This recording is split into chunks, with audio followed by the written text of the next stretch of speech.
Well,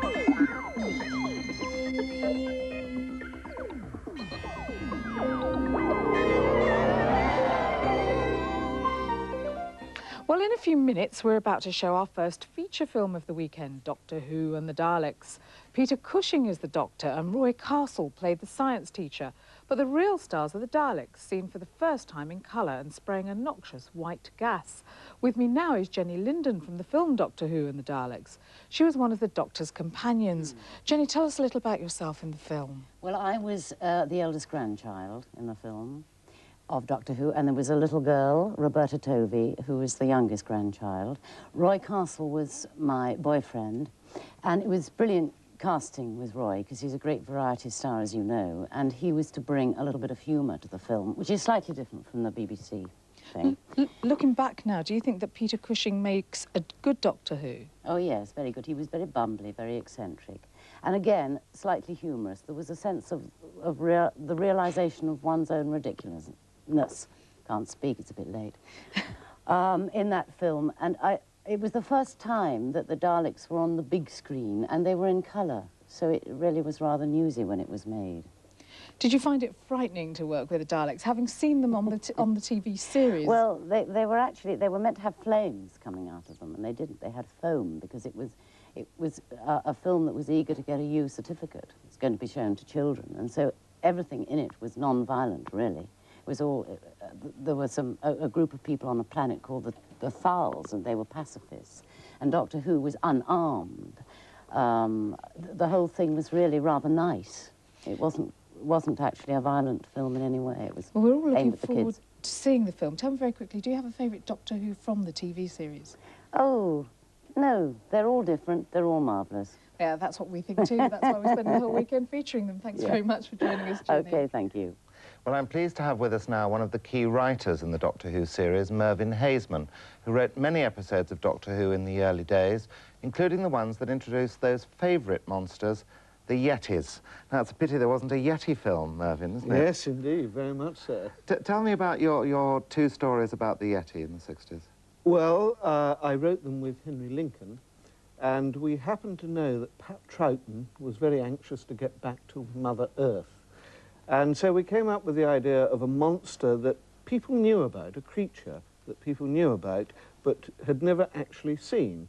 And first of all, we thought about the Loch Ness Monster, and then all threw that out almost immediately. Then we came up with the idea of the Yeti, and we worked on that.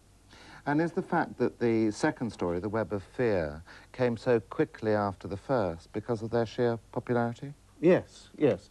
I think we started writing The Web of Fear before the Abominable Snowmen actually went out. I see you've got a marvellous print there. Yes, a lovely print. I took that on location in North Wales with a little box brownie at the time. Excellent. Now, when you wrote The Dominators, it was under another name, wasn't it? Yes, it was. Why was that? Well, we weren't too happy. There was a change in script editors, and things were done to it that we didn't approve of. And so we had to come up with a pseudonym. So we thought, what apt pseudonym can we use? So Henry and I took the names of both our father-in-laws and came up with Norman Ashby. Marvellous. Intriguing.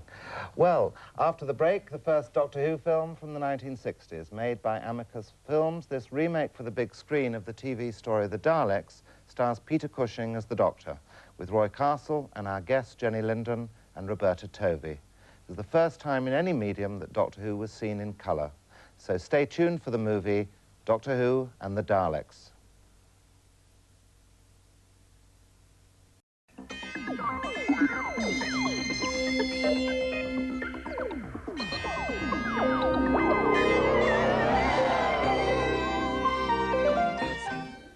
Well, after 17.5 hours of our Doctor Who weekend on Galaxy, you'll be delighted to hear that's only the beginning.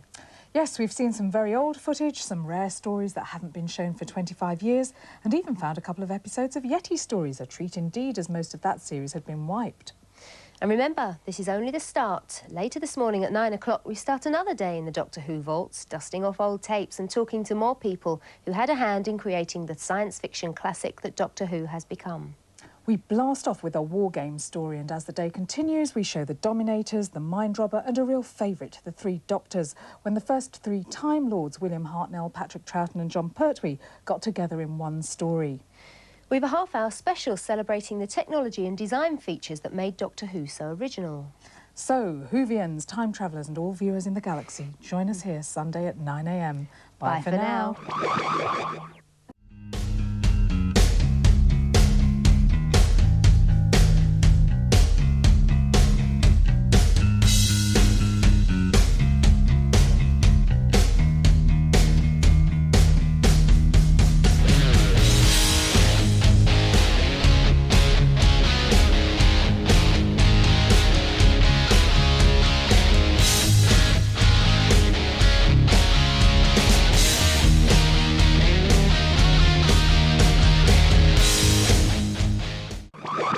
Ready for Sunday yet? No, well, never mind, we are. Get some sleep and we'll see you in about 6 hours' time. Bye.